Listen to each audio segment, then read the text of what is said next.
Hej, Kunst for tiden er tilbage. Også denne gang er jeg i selskab med Lars Vandholm, billedkunstner her fra Silkeborg.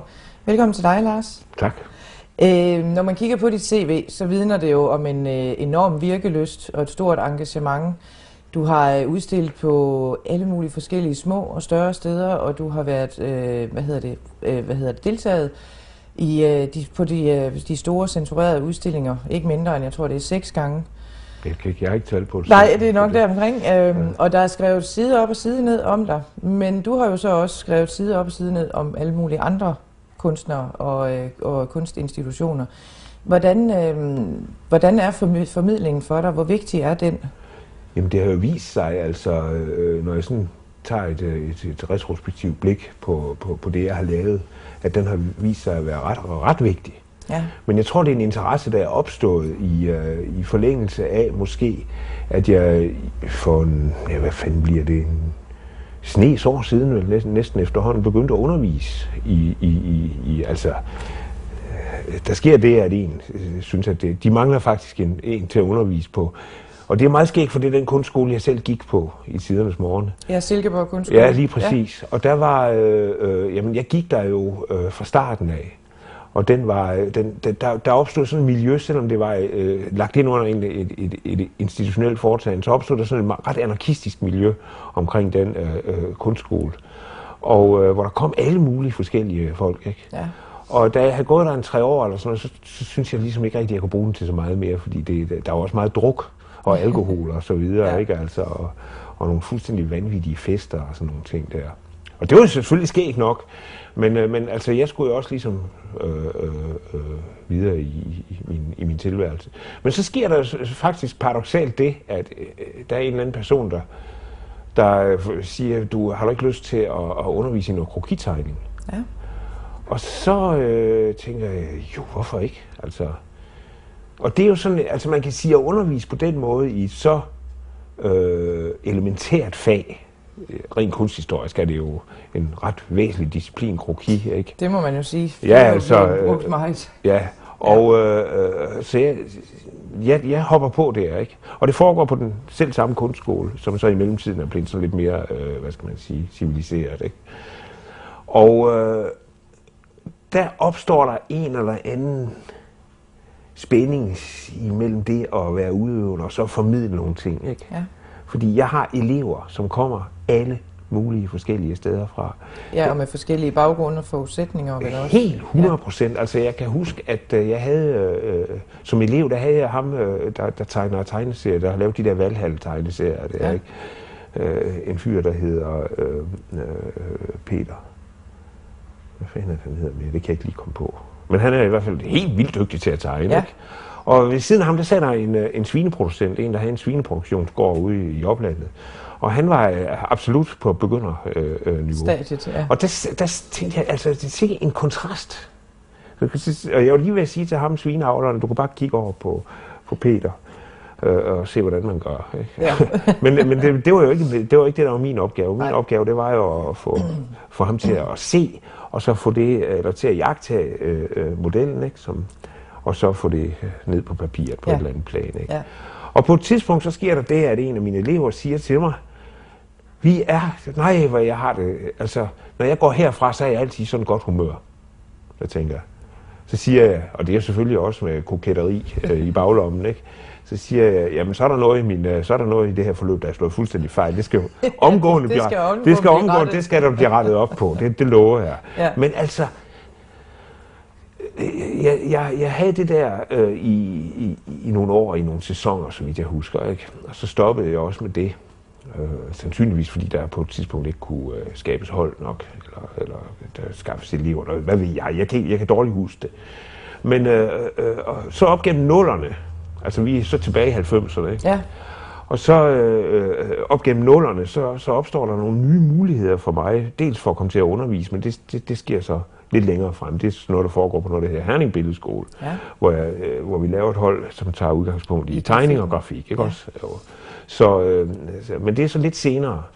Men så sker der altså noget meget underligt, nemlig at jeg skal udstille på et fint udstillingssted på Sjælland, der hedder Pakhuset, ja. Som ligger i Nykøbing. Sjælland altså. Ja. Og vi har nogle stykker, og der bliver delt opgaver ud. Altså nogen skal sørge for at lege en trailer, og nogen skal sørge for. Og jeg er medlem af KUK, kunstner uden kørekort, så jeg kan ikke noget med trailer eller biler eller logistik. Det er heller ikke min stærke side. Så de peger på mig og siger, Lars, du skriver en pressemeddelelse. Nå, gør jeg det? Jamen, det gør jeg jo så. Ja. Altså, det er da i hvert fald en opgave, der er til at tage at føle på. Og jeg tænker, så er det bra, jeg kender jo de der folk, og jeg skriver noget ned. Og det bliver sådan, jeg synes, det bliver helt godt. Ikke? Ja. Og da så den udstilling finder sted, så hænger der en avisartikel på en opslagstavle ind til udstillingslokalet. Og så, det er fint, jeg går lige hen og ser, hvad de har skrevet om os. Og så går jeg hen. Så er det min pressemeddelelse, den er blevet skrevet fuldstændig af, komma for komma. Bogstav for bogstav, ord for ord. Ja. Jeg tænkte, så kan det ikke være helt skildret. Og så kommer der en fyr hen fra institutionen, fra Parkhuset, og siger, ja, for en gang skyld har de skrevet et ordentligt artikel i avisen om vores udstilling. Jeg tænkte, det var da alligevel meget, ikke? Fint, godt. Og så lige i forlængelse af det der, så kom jeg i forbindelse med en, som har åbnet sådan en kunstportal på internet. Ja, internettet er jo stadigvæk sådan lidt i sin vorden på det tidspunkt. Ja. I hvert fald, når det drejer sig om kunstformidling. Ja. Og hun vil lave et magasin, som skal være tilknyttet den der portal. Ja. Og spørger mig, om jeg har lyst til at levere nogle tekster til det magasin. Og jeg tænker lidt over det, og et par minutter eller sådan noget, ikke? Og så siger jeg, jo, det vil jeg meget gerne. Ja. Fordi der er nogle af de kunstnere, som er tilknyttet den der portal, som der skal beskrives og laves nogle artikler om og så videre, så den hopper jeg på. Ja. Umiddelbart i forlængelse af det der, så åbner Kunstmuseet, Aarhus Kunstmuseum Ars, deres nye afdeling, som er jo verdenskendt nu. Og den sætter jeg mig for, at det vil jeg beskrive, det museum. Og det er min første sådan rigtig store opgave som skribent. Og man kan jo sige, at det er en ilddåb, der rykker, ikke? Ja, det må man sige jo. Så jeg stempler jo ind der med det øvrige pressekorps og snakker med nogle folk, altså. Det er helt vildt skægt, det her. Og jeg skriver min artikel og sender den, og den kommer ud og så videre. Og det sætter et nyt skred i gang, ikke? Altså, der sker nogle ting.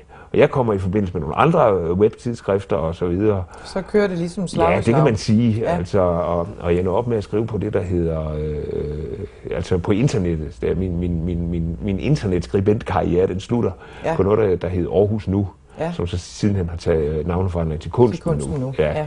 Hvor jeg så skriver i en par sæsoner. Ja, og nu er du jo så havnet. Ja, nu er jeg ude på, nu er det på papir. Nu er det på papir, på Kunstavisen og Kunstmagasinet Janus har du også lige præcis, skrevet til, ja.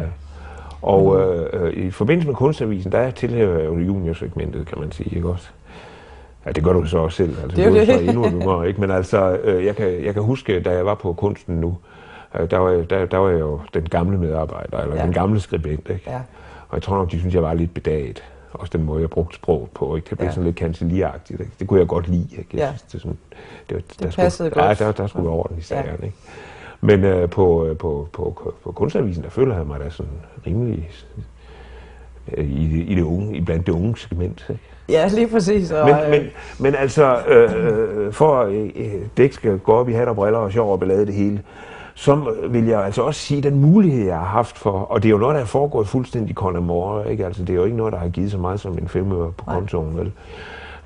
Men altså, jeg vil jo sige, at den funktion har jo altså givet mig mulighed for at komme til at træffe nogle mennesker, nogle personer i kunstverdenen, som jeg aldrig nogensinde ville have haft en chance for at komme i nærheden af, hvis ikke jeg havde været der. Ja.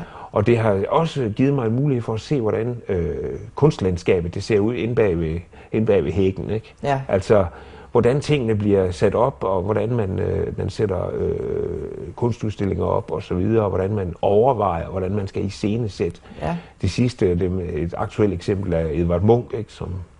Som er på Aarhus for tiden, ikke? Ja. Og der har jeg jo så der nyder jeg så det privilegium, at jeg kan gå stille og roligt og se en kunstudstilling, som andre mennesker, de skal stå på nakken af hinanden og nærmest betale lidt ekstra tid for at komme ind og se, ikke? Ja, lige præcis. Altså, det ser jeg som et privilegium. Ja. Og så ser jeg det også som en måde at sætte en eller anden form for perspektiv på en hvad skal man sige, alt overskyggende passion, som jeg har, ikke? Ja. Altså, som er kunsten. Ikke? Ja. Okay, musikken den er der stadigvæk, men jeg er altså ikke musikskribent, vel? Nej.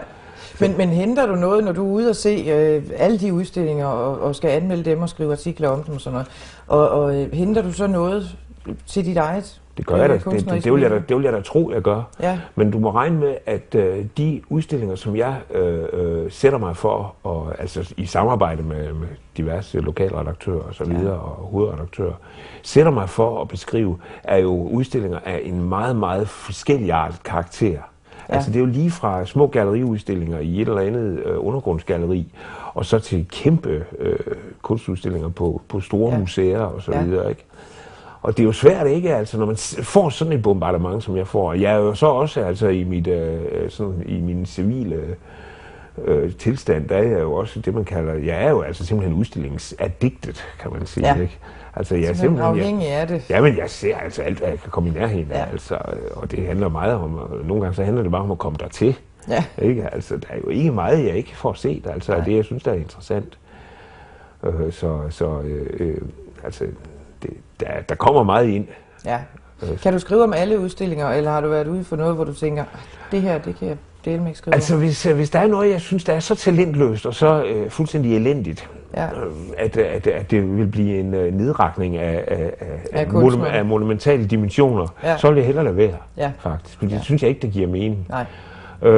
Jeg kan godt være lidt knibsk nogle gange med hensyn til, hvordan jeg skal beskrive nogle ting, hvis det er sådan, jeg synes, der er noget, eller hvis jeg finder noget sådan lidt, der er nogen, der springer over, hvor gæret er lavest, for eksempel. Det kan jeg ikke rigtig acceptere. Men det sker jo heldigvis sjældent, altså, i de der forer der, ikke? Altså, jeg kan godt simpelthen sige, den tager jeg ikke, den der. Jeg må sige, at jeg spænder også rimelig vidt efterhånden. Jeg kan godt gå ud og anmelde videoinstallationsudstillinger og den slags ting, selvom det er uden for min egen metode. Ja, lige præcis. Men sådan noget som kunsthåndværk, der tror jeg nok, der er andre, der er bedre. Der tror jeg skal holde mig lidt væk. Ikke? Altså, nu bevæger du dig jo selv inden for maleriet og grafikken. Har du også, kunne man forestille sig, at du kunne finde på at kaste over endnu en stilart, altså noget skulpturelt eller noget? Er det noget, du kunne forestille dig, at du ville gøre noget i på et tidspunkt? Det er sjovt at spørge, fordi jeg har lige lavet en skulptur. Ja, så det var det jo så. Jamen altså, jeg har modelleret. Ja. Jeg har, dengang at jeg begyndte at lave de der grafiske arbejder, der arbejdede jeg på noget, der hedder Silkeborgs Grafiske Værksted, som er en kommunal værksted. Ja. Det havde så den konsekvens, at jeg måtte jo ligesom bevæge mig derned, når jeg skulle lave mine ting. Ikke? Så på et tidspunkt så fik jeg foræret sådan en trykpresse, en skomagervalgte af en politisk, altså som er død nu, billedhugger, som hedder Hans Jørgen Nikolajsen. Ja. Og Hans Jørgen, han sagde, det er jo nemt at modellere. og så nu har jeg altså her mange år efter jeg hørte det udsagn, altså prøvet at modellere en skulptur. Og er det så nemt? Ja, det er enormt nemt. Nej. Altså, det er helt sindssygt nemt. Jeg har aldrig nogensinde i mit liv, men jeg har også kun modelleret den ene. Så du ved, det var, jeg kan huske, at du fortalte med maleriet, da du gik i gang, ikke? Præcis. Det var jo nemt. Ja. Så jeg vil tro, at når skulle jeg gøre det igen, ikke? Jeg ved ikke, om jeg vil. Jeg ved ikke, om det kommer til at fange mig. Nej. Fordi jeg er slet ikke inde i noget bogstavering eller noget typografi eller noget font eller noget som helst. Den du har lavet, er det en figurativ? Ja, det er sådan lidt, du ved, sådan lidt Henry Moore-agtigt. Ja. Altså, det er til at have med at gøre. Ja. Ikke? Altså jeg skulle bare gøre et eller andet. Ja. Nu kommer vi så tilbage til det med undervisningen igen. Ja. Fordi jeg er tilknyttet en institution, der hedder Den Kreative Skole her i Silkeborg. Ja. Og der har jeg jo nogle elever, jeg har nogle talentelever, som er yngre elever, end jeg har haft tidligere. Og det er der også en vis udfordring ved. Og de ytrer ønsker om, at de vil gerne prøve at arbejde med noget rum og noget modellering og nogle ting og sager. Ikke? Og da jeg så ikke lige synes, at jeg var den, der kunne, så indkaldte jeg en gæstelærer, og han gav dem en opgave. Ja. Og den opgave, jeg kastede mig også ud i det, ikke? Altså, og så gik der noget tid, så begyndte jeg, så min opgave, den var ikke så god. Altså, jeg synes ikke, det var så godt, det jeg havde lavet. Så jeg begyndte sådan at kratte i det, og så lige pludselig opstod der en anden form, ikke? Som jeg så udviklede lidt på, ikke? Altså, jeg ved ikke, hvor godt det er, altså. Det var meget skægt. Skal du lade andre bedømme, hvor godt det er jo. Ja, men det er ikke sikkert, jeg vil det. Det kan godt ske, at jeg bare giver den en gang sort skudsværten, når den er færdig og brændt og så videre. Ja. Så stiller jeg den op hjemme i vindueskarmen, så kan jeg gå og glo på den. Det ved jeg ikke noget om. det er ikke noget, jeg har planer om at fortsætte med. Nej. Men man skal også passe meget på med at lægge planer, tror jeg nok. Altså. Det er jo det. Hvordan, når du laver dine malerier, lægger du så mange planer? Altså, du laver mange skitser, ved jeg. Ja, det gør jeg, ja. Men er det sådan, er det nogen, som er nødvendige for dit arbejde? Nej, jeg kan sige meget, altså skitsen bliver faktisk foretaget på lærredet i langt de fleste tilfælde. Ja. Jeg kan godt sidde og arbejde med nogle forskellige, og det gør jeg rigtig, rigtig meget. Men dem ser jeg egentlig i langt de fleste tilfælde som selvstændige kunstværker, de tegninger der bliver lavet, ikke? Så nogle gange så tager jeg en hel masse af de der tegninger, som jeg laver med tusch, og lægger dem op ved siden af hinanden og siger, kan jeg bruge noget der, kan jeg bruge noget der, og så kan jeg godt på en eller anden måde tænke en farve ind, eller nogle farver ind. Ja. Og så bliver det, men det bliver alligevel altid noget andet. Ligesom det oprindelige maleri, som ofte er meget mørkt og meget dystert, det bliver tit meget lyst. Ja, så det er ikke altid, at den plan, du har til at starte med, det er også noget, der er opstået ud af en sum af erfaringer. Fordi jeg ved, hvis jeg gør det på den måde, hvis jeg arbejder det meget mørkt og meget, hvad skal man sige, dystert, og nok nogen, der vil sige, det ved jeg så ikke helt, om jeg holder helt med i den karakteristik. Men hvis jeg gør det på den måde, så ved jeg, at så er det også, fordi jeg hele tiden arbejder imod mig selv, ikke? Ja. Mit ophav, eller med min oprindelighed, ikke? Ja. Så ved jeg, så har jeg en eller anden idé om, hvordan det kommer til at se ud i den sidste ende, ikke? Altså, det er jo simpelthen et spørgsmål om, fordi jeg har gjort det i så mange år, ikke? Ja. Altså, det er jo næsten 40 år siden, jeg malte mit første billede. Altså, det er jo alligevel... Så der er jo sket meget gennem tidens løb, jo? Jo, men altså, det er der heldigvis, kan man sige. Og du har jo heldigvis nu, kan man sige, en god erfaring at trække på. Ja, bestemt. Men nu ved jeg også, at du har jo også nogle perioder, ligesom så mange andre kunstnere kan have, hvor du ikke er så produktiv. Ja, klart. Hvor der ligesom er stillstand. Altså, er det en form for dovenskab, malerblokering, eller er det, hvor du simpelthen går og samler op, og så lige pludselig, så eksploderer du i nye værker og nye udtryk? Nej, jeg tror, man skal passe på med det der med at have en eller anden dagsorden, hvor det handler om at producere. Ja. Fordi så kan det meget nemt komme til at virke ligesom sådan en... Og det har jeg jo også haft en berøring med erhvervslivet, sådan produktionsvirksomheder og sådan noget. Ja. Der har jeg jo været. Og derfor så har jeg meget, meget vanskeligt ved at se kunstværker som noget, der er afledt af en produktionsproces. Ja. Det er noget helt andet. Ja. Og det har jeg haft mange diskussioner med rigtig, rigtig mange mennesker om, fordi der er rigtig mange kunstnere, der gerne ser deres kunstneriske praksis som noget, man kan forbinde med at gå på arbejde. Ja. Og det kan jeg simpelthen ikke holde ud. Nej. Fordi jeg synes jo, at arbejde det er sådan en form for slaveri. Ikke? Så det her er frirummet for mig. Ja. Ikke? Og det er der, din frigjorthed kommer ind. Præcis. Ja. Eller frigjorthed, det ved jeg sgu ikke, om jeg er så frigjort. Men i hvert fald, det er i hvert fald et rum, hvor jeg sætter min egen dagsorden, og hvor jeg kan gøre lige præcis de bevægelser, som der er vigtige for mig at gøre.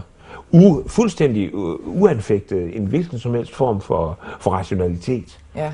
Er det derfor, du ikke er tilknyttet noget galleri? Er det fordi, du vil bevare det der frirum på den måde? Det har jeg en forklaring på, fordi de gallerier, jeg har været tilknyttet, vi har jo lige været igennem sådan en finanskrise, ikke? Ja. Eller er det måske, jeg ved det ikke helt, men altså, jeg kan ikke gennemskue det. Men det har altså kostet en del gallerier livet. Ja. Og blandt andet også nogle af de gallerier, jeg samarbejdede med. Så jeg har jo faktisk haft en fin tilknytning til en del gallerier. Men det har jeg jo sådan, samtidig også set som en mulighed for at komme til at vise mine ting.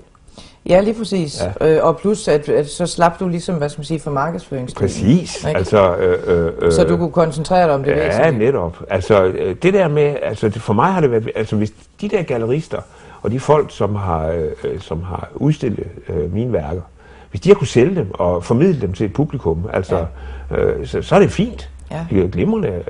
Fordi hvis der er nogen, der gerne vil have mine ting, det skal ikke misforstås derhen, at jeg fornægter den der del af... Men det er jo glimrende, hvis der er nogen, der synes... Jeg bliver nærmest lidt rørt over det, ikke? At der er nogen, der vil have dine ting? Ja, hvis der er nogen, der vil have dem hængende og sådan noget, ikke? Og så betale mange penge på dem, ikke? Så det synes jeg, der er enormt rørende. Ja. Jeg har en meget, meget sød historie, jeg udstillede i København. Og så optrådte jeg til en artist talk. Og der var nogle folk, som var meget interesserede i et af mine meget store malerier. Og jeg talte, og de købte billedet simpelthen, ikke også? Ja. Og jeg tænkte, Det var da fint nok, ikke? Men så ville konen ville fotograferes sammen med mig. Ja, hvor vi stod med kunstneren. Ja, vi stod sådan nærmest ligesom de der i nationalskjoldet, de der 2 vilde mænd, ikke? Og så tog manden et billede med sit lille digitalkamera. Det var da fint. Ja. Altså, jeg synes næsten, det var lidt rørende, ikke? Jo, det var det. Man kan sige, det er sådan lidt banal iscenesættelse, men altså, jeg synes, det var okay. Altså, og men det betød jo meget for hende. Ja, og de ville have det billede, ikke? Ja. Altså, og de havde nogle historier, de kunne binde det hele op på. Ja. Det synes jeg, der var fint. Ja. Har du indtryk af, hvem der er publikum til dine malerier, til dine grafiske værker? Jamen, jeg møder dem jo faktisk ikke. Vel? Nej.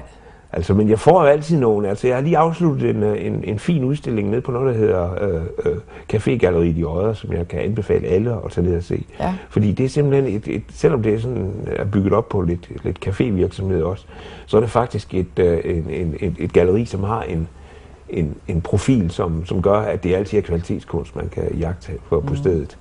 Lige for tiden, der udstiller der en anden kunstner, som lige er blevet 60, og i den årsag, han hedder Finn Have, er landskabsmaler. Ja. Ekspressiv landskabsmaler. Men altså, det giver sådan et godt indtryk af, hvad det er for sted. Der har jeg lige afsluttet en udstilling med. Ja. Og der har jeg jo så fået de der tilkendegivelser, at der er rigtig mange mennesker, der synes, at det har været rigtig, rigtig spændende, ikke? Ja. Altså, rigtig interessant at glo på. Det er jo også et andet sted at udstille, altså hvad skal man sige, hvor der kommer mere ikke målgruppe bevidste folk.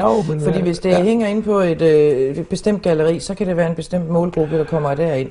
Men hænger det på sådan café-galleriet, ikke? Jamen så kan det være alle. Så er det meget mere bredt. Man kan jo gå ind og se kunstudstillingen under foregivende af, at man har lyst til en kop kaffe, ikke? Jo, det er jo også det. Men det kunne jo også være, at man har lyst til at gå ind og se udstillingen, ikke? Ja, altså. Og så er kaffen bare en sidebonus. Jo, eller også skulle der selv ikke drikkes kaffe den dag. Altså, det ved jeg jo ikke noget om, men altså, men det er da klart, der er der en pointe der. Ja. Det må man da sige. Nu nævnte du selv lige Finn Have og sådan noget. Har du nogle kunstnere, som du sådan føler dig tiltrukket af og betaget af, som du beundrer, som på en eller anden måde gør noget, hvis værker gør noget ved dig? Nu bliver jeg nødt for nogle udsendelser tilbage, der talte vi om de der abstrakte kunstnere, som jeg stiftede bekendtskab med for en del år tilbage. Og jeg må sige, altså, de kunstnere, som jeg synes er sådan helt forrygende gode, det er faktisk ofte kunstnere, som ligger meget langt væk fra, hvad jeg selv laver i deres udtryk. Ja. En af de mest helt oplagte, det er en amerikansk kunstner, der hedder Robert Rauschenberg. Ja. Som jeg synes er helt forrygende fantastisk. Og så kan jeg heller ikke lade være med at nævne en maler som Barnett Newman. Da jeg var ung mand og rejste til min første dannelsesrejse, gik til London der i 70'erne, lige i punkperioden i øvrigt, hvor jeg følte mig fantastisk gammeldags, hvor jeg gik rundt med mit Bundesliga-hår derovre, og alle folk de havde hanekammer og så videre, ikke?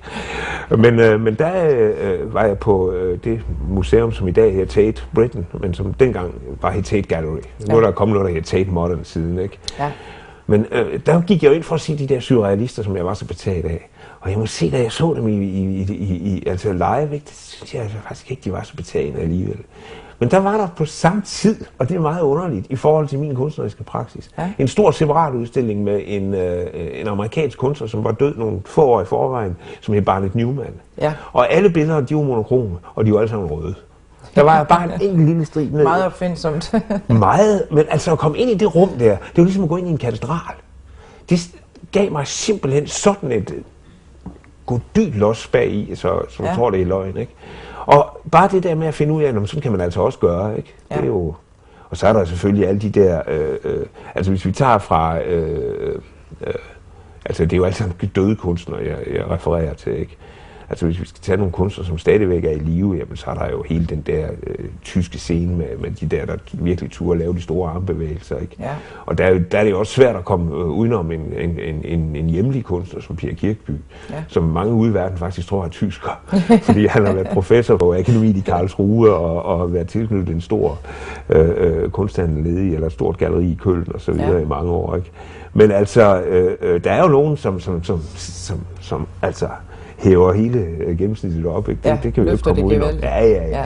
Og det er jo klart, det er ikke sikkert, at de er sådan, på det personlige plan altid er lige dybt betaget af dem. Men jeg anerkender altid, hvis en kunstner har haft en betydning i historien, ikke? Og så bliver vedkommende også interessant for mig, ikke? Ja. Picasso for eksempel, ikke? Alle de der folk, ikke? Ja. Men Barnett Newman, ham har du også selv fået ind i din... Jeg ved, du har lavet et maleri jeg har med faktisk, din bogstav. jeg har lavet et hyldest maleri til Barnett Newman, og det var jeg lavede en serie på 3 malerier, hvor jeg hyldede 3 forskellige kunstnere fra historien. Den ene var Barnett Newman, og den anden var Lucio Fontana, ham der snittede i værket. I lærerne, ja. Jeg snittede så ikke, jeg lavede et snit, altså jeg malede et snit, simpelthen, ikke også? Og den sidste var faktisk meget vigtig, som jeg anser for at være den måske væsentligste arkitekt i nyere tid i Europa, og formgiver, som man kaldte det dengang, før ordet designer sådan rigtig kom frem. En fyr, der hedder Gerrit Rietveld, som også var en del af den der hollandske gruppe af minimalister. Ja. Han var bare rumkunstneren der, ikke? De stil, eller de style, hvordan det udtales. Det, jeg har lidt svært med hollandsk. Jeg siger heller ikke Rietvelds navn rigtigt. Nej, men det... Så er jeg bange for at komme til, at der kommer spød ud og sådan noget. Ikke? Men altså, ham lavede jeg et hyldestbillede til. Og det sidste hyldestbillede, jeg har lavet, det er faktisk et hyldestillede til Ai Weiwei. Den kinesiske, meget samfundskritiske oprørske kunstner, som blev spærret inde sidste år og røg på Art Reviews liste over de mest betydningsfulde, på førstepladsen, over de mest betydningsfulde kunstnere i sidste år. Ikke? Ja. Han er så blevet afløst af chefkuratoren for Documenta, men hun skal nok ikke regne med at komme på listen til næste år, fordi Documenta, det finder kun sted en gang imellem. Det er det. Så det er det. Hvad har du selv hængende på væggene? Dine egne værker? Jeg har da noget af mit eget, men altså, jeg satser altid sådan på at have andres. Ja. Og jeg har jo en svaghed for grafisk arbejde, så jeg har sådan en bred vifte af grafik til sådan lidt modernistisk, sådan Mogens Andersen-agtigt og forskellige andre i den der genre. Ikke? Og så har jeg så også byttet mig til nogle ting, som jeg så har stor glæde ud af at kigge på. Er der en kunstner, hvad skal man sige, hvis værk du bare, det må jeg eje? Ja, som, og det kommer, det håber jeg også på et tidspunkt snart, og kan få fat i sådan en og det er altså der er vi altså nede i det her format, ikke? Ja. Og det er grafikeren Palle Nielsen. Ham skal jeg simpelthen på et eller andet tidspunkt. Skal bare eje noget? Ja, men det skal jeg simpelthen. Der er ikke nogen vej tilbage. Altså jeg må ind og byde på nogle auktioner, eller gøre et eller andet, eller finde det et eller andet sted til. Og jeg har sådan en eller anden, det er sådan rigtig jyde, ikke? Og jeg vil jo helst komme så billigt til mine ting som overhovedet muligt. Og jeg har jo sådan set købt litografier af Frank Rubin til 100 kroner hos en maskandiser og så videre, ikke også? Og så sendt det til rammemanden, og så få det tilbage, så ligner det 500.000. Ja. Sådan noget kan jeg godt lide, ikke? Det er jo fantastisk. Der går lidt sport i det, ikke? På den måde, der kan man sige, ikke? Ja. Hvorfor er de fleste kunstnere langhåret? Det er de jo ikke. Nej. Det er i orden. Altså, der er rigtig, rigtig mange. Tak fordi du kom, Lars. Selv tak, jeg har været glad for at være her. Ja, men det har været en stor fornøjelse at have dig og høre om dit liv med kunsten. Det glæder mig. Så jeg håber også, folk har nydt det. Det har jeg i hvert fald. Det må vi da håbe. Ja, det håber vi. Til jer derude, tusind tak fordi I kiggede med. Jeg håber, I har nyt at følge med i Lars Vanholms liv fra barndom og til i dag, og alt hvad der er sket inden for hans kunstneriske virke. Det var alt for denne gang. Hvis I har lyst, så hop ind på hans hjemmeside, hvor I kan læse hans blogs, artikler og følge med i hans forskellige udstillinger rundt omkring. Vi ses. Hej.